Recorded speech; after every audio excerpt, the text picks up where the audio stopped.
গোপাল ভাঁড়ের গল্প জানেন তো?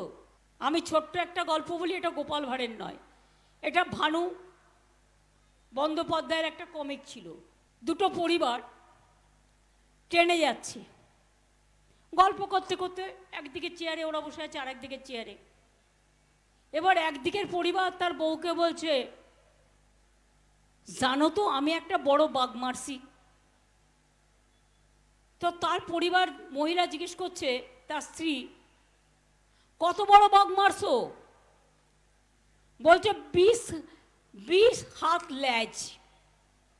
তখন বউটা খক করে কেসেছে। উনি জানেন ওর বর একটু মিথ্যে কথা বেশি বলে। যখন কাশেন তখন তার বর বুঝতে পারে একটু বেশি বলে ফেলেছেন। যেই খক করে বউ কেসেছে তখন বলছে মাপি নাই টাপি নাই 15 হাত হইব। তখন ওর বর আবার ওর বউ কেসেছে, তখন বলছে মাপি টাপি নাই 10 হাত হইব। 10 হাত যদি বাঘের ল্যাজ হয়, বাঘটা কত বড়? বউ আবার কেসেছে, এবার বলছে 5 হাত তো হইবই। তখন তার বউ বলেছে, তুমি কাশতে কাশতে মইরা যাও, আমি তোমারে আর থামাইতাছি না। দ্য সহজ পাঠ, সহজ কথা, সঠিক তথ্য।